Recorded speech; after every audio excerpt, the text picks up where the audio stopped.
hydrogen burn igniters have been armed. These igniters will be fired in T-minus 10 seconds to burn off any residual hydrogen. T-minus 45 seconds and counting. The solid rocket booster flight instrumentation recorders gone into the record mode. That's right. Coming up on the 30-second point in our countdown. T-minus 30 seconds, and we've had a go for outer sequence start. The SRB hydraulic power units have started. T-minus 21 seconds, and the solid rocket booster engine gimbal now underway. T-minus 15 seconds. T-minus 10, 9, 8, 7, 6. We have main engine start. 4, Here it goes. 1, and liftoff. Oh my God.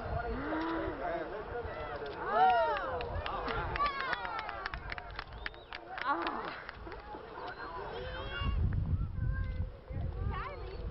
look how bright it is. Oh It's bright as the sun. Wait till the sound comes, about 15 seconds.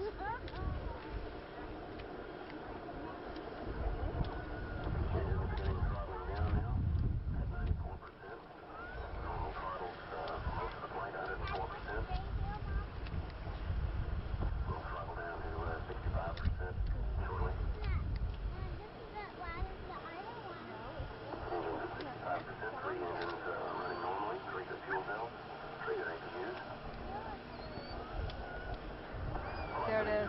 Sound.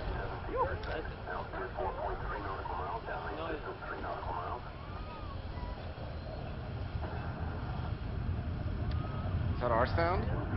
That's here. That's what we're finally hearing. Feeling too, I think. Oh, look at that. Oh. Which is the Challenger? I'm not sure.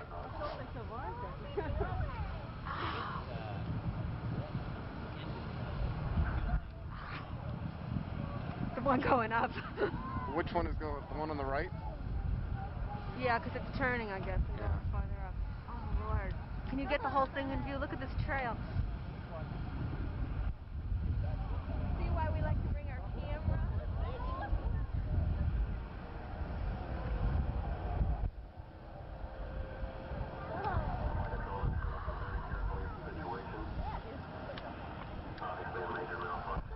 What? That wasn't supposed to happen? Where are they?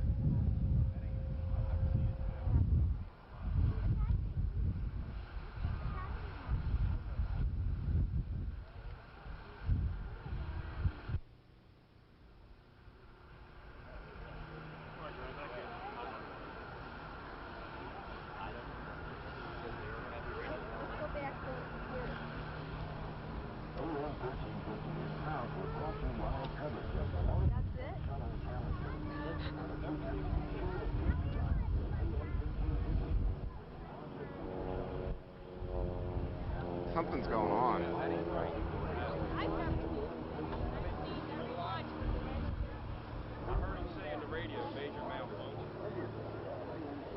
Sal, see what's going on 1300.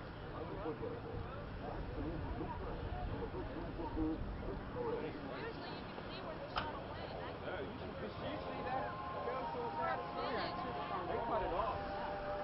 I heard them say in the background they had a major malfunction and they cut it off on the radio. That ain't right for that. Anything on 13? When they stop numbers, they really stop. That thing should go, you should see that vapor trail to it just go for a long time. And I've never seen all that other stuff come down. Nothing on the other stations I checked. They're waiting for word from any recovery of horses in the downrange field. Went downrange. Never had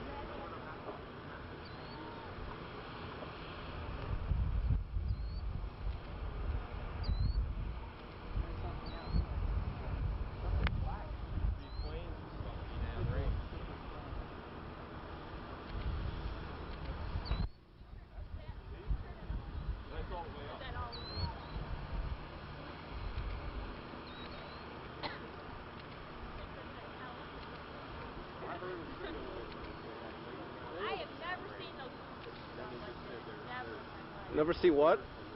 When they split off separately, you mean? Never. No, not like that. Never. And that should have. Usually it's way high Yeah, when they that do should have broke off. So it down split like up that. too early? A lot of times it's even hard to see it come off. Is that what happened? It split way too early?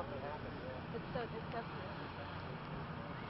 That guy's radio system blew up. I think it blew up right there when the big explosion hit. So what does that mean for the shuttle? Do they have enough power to get to orbit?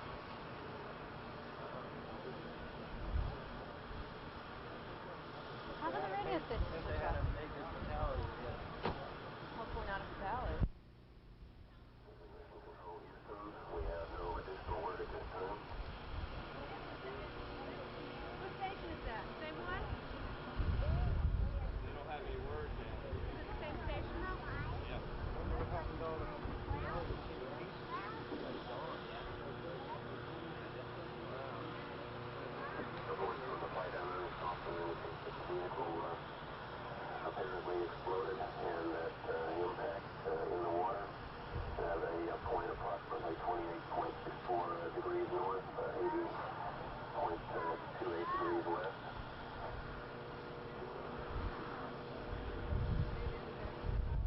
We are awaiting the location of the recovery forces in the field to see what may be possible at this point.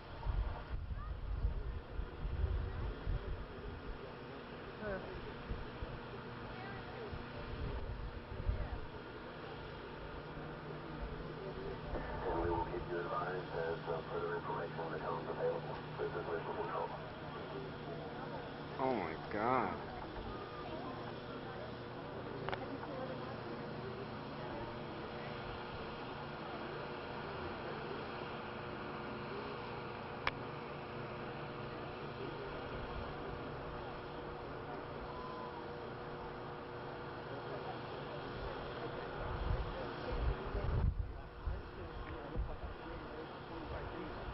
Would that be able to get that for you? I took a picture of it. The last picture, actually the 25th picture on the frame. I wasn't going to take any more. And when it went off like that, I was watching the camera. I knew it wasn't right. Is it turning its I've stuff never over seen it do that. That's to turn immediately. Oh, we were up there yesterday on the launch floor, watching from the other side. Is that thin trail where the shuttle went? No, that's just been like coming down.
The vehicle exploded, and there's pieces of the shuttle raining into the ocean, Where?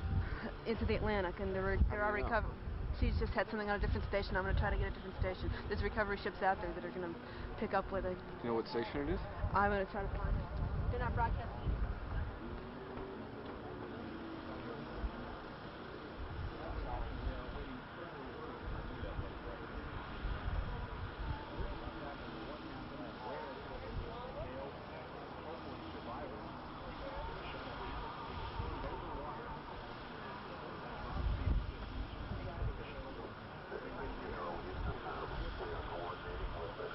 Turn Turn it up. 98.3. Turn it up, Sal. Is it way up?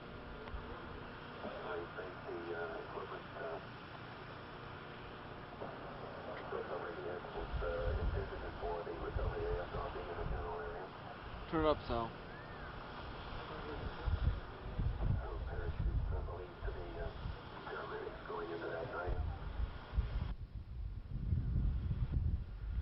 Oh, I'm sorry.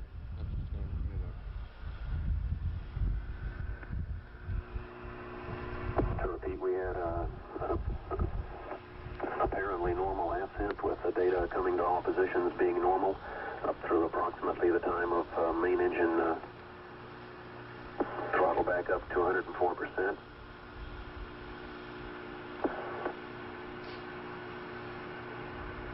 At about approximately a minute or so into the flight, there was an apparent explosion.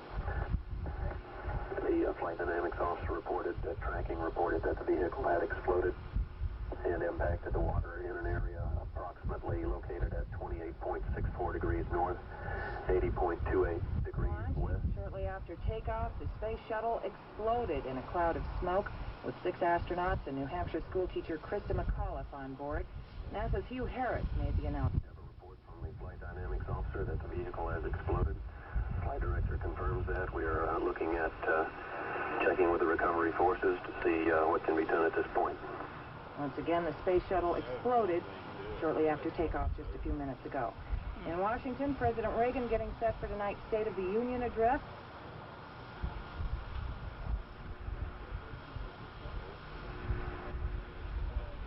Still no word from NASA on exactly what caused the explosion. Only one person. Looks like the boosters blew off. One little, yeah, Did you see it? it blew off. Described here in one wire service account we've just received. Others say they saw a bright flash of orange flame.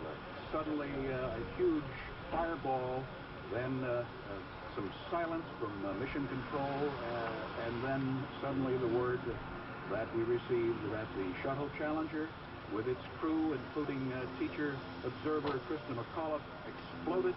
The shuttle went down in the Atlantic Ocean off the Kennedy Space Center, and apparently all are lost. NASA has had no radio contact at all, or had none, with the shuttle after the explosion. It is now in pieces in the Atlantic Ocean off the Kennedy Space Center. Mission control saying debris from the shuttle impacted several miles out in the Atlantic. The recovery crews speeding now in that direction. On board the commander, Francis Dick Scobie, pilot Michael J. Smith, Judith Rednick, Ronald McNair, Ellison Onizuka, Gregory Jarvis, and of course, Concord, New Hampshire schoolteacher Krista McAuliffe. The 25th flight of the shuttle program is a tragedy. The Challenger exploded, and there is no indication there is any way any of the crew could survive. The veteran space correspondent for the shuttle program and others, and our colleague John Lyons is joining us now from London. John Lyons, are you there? Yes, I am. Can you hear me? Yes, we can, John. Okay. This is, of course, the one thing that everybody in the space program has said all along is not a survivable type accident. Any kind of explosion that occurs in that first 2 minutes and 4 seconds, there's just no way that they have any way of controlling the vehicle. John, is it conceivable this could have been weather-related, in your opinion? No, I don't think so. It seems to have happened. Of course, you know, millions of things are going on in that spacecraft all the time, but it seems to have coincided with what they call throttle up, when they take the engines on the spacecraft and go from 65% up to 104%. You're giving it full power. That something happened. As of right now, obviously, nobody seems to know, but if it had anything to do with the solid rocket boosters exploding, they would have gone out of control and the spacecraft would break up. If it didn't, maybe part of the shuttle itself could have landed in the water. But with an explosion of this magnitude, as we saw it on the NASA TV monitors here in our studios, this was a major explosion. I likened it to a Roman candle going off. certainly nothing that, from a layman's point of view, could have been survivable. It was like a snaking across the sky, John, the flame and the smoke. Yeah, we're now getting a feed on a monitor here in London. The astronauts, the flight controllers, when I was doing simulations back several years ago, didn't even want to talk about this phase of the flight because when they designed the space shuttle, they designed it with these two big solid rocket boosters that basically throw it up into space. And if either one of those blew up or if the external tank blew up during that period of time, they said there's just no way out. John, you remember that during the early first 4 flights, they had ejection seats in the spacecraft for the commander and for the co-pilot. Those were taken out when they completed the test program because they could not have provided ejection seats for all of the crew members. John, what is this going to do you think, to the shuttle program? Obviously, this is the same technology they intend to use for all the other shuttle flights. Just the amount of fire that you saw up there. Well, it's catastrophic. It's absolutely catastrophic. It'll take them a long time to figure out why it happened, obviously, and what made it happen, but it would seem that there is something basic in the design of the space shuttle that may be flawed, and that they said they were getting normal data up till the time of explosion, which means they got no clues up to that point that something was about to happen. Obviously, this year is out, and this terrible, terrible tragedy will be an extreme blow to NASA. And of course, the human tragedy cannot be measured. We're talking about 7 people. We're talking about a school teacher from Concord, New Hampshire. This was possibly one of the most popular shuttle flights we've had in a long time. The shuttle program, the American public, as it tends to do, became very blasé after the shuttle. It almost seemed routine, very almost routine. As if you were getting on an airliner and going somewhere. Yes, but now they had so much attention paid to this, and everybody was looking forward so much to the lessons from outer space, and now this is, what it's done to NASA is obvious. The human tragedy cannot be measured.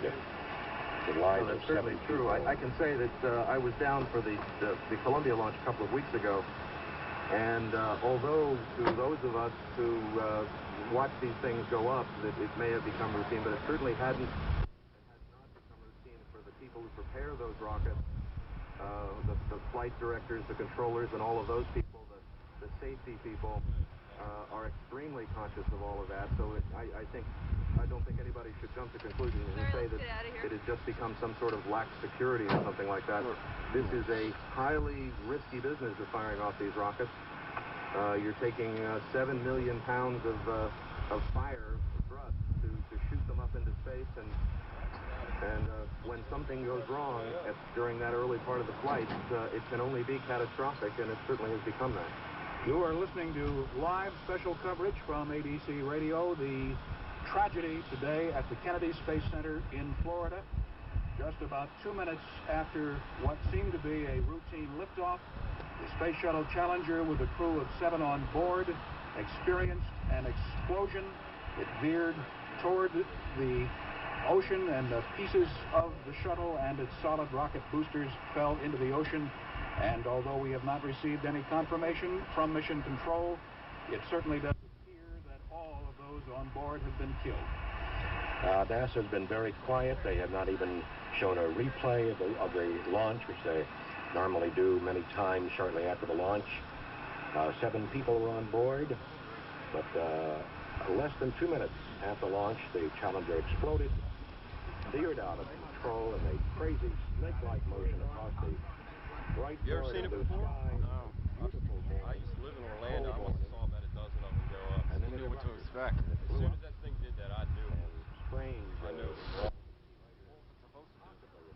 As it went up just before it exploded, it should have just continued up and then out over the ocean, and then way out where you could just barely see it still. The boosters would separate if you're lucky. Clear day today, you probably could see it. But there would be no parachutes on board the shuttle. None of the crew members have parachutes. Yes, we know that. So this, John, again, we should emphasize an accident like this for the people on board that shuttle is absolutely inescapable. Once you're there and once you're heading up toward orbit like that and something of this magnitude happens, this is not nothing that can be survived. That is what NASA says about an accident of an explosion within the first 2 minutes of flight. It's still I think also, yes, if there was any way that thing separated, that the Challenger itself separated, and as I say, I have not seen that part of it on television. I said, that's not turn around. There are T-38 aircraft in the area that would be out looking for them. There are also helicopters which would have already been in the air at launch. I didn't know which to downrange, follow. and I didn't know what was going on. a lot of people out there. Apparently, a clear day. It's a very clear day. Soon. It's a very clear day, John. The Challenger itself was obscured by the ball of flame when the explosion took place, and then we saw, looked like a dozen or so, looked like pieces of equipment falling out of the sky, and each of them carrying tails of smoke with them as they fell in a helter-skelter fashion into the ocean.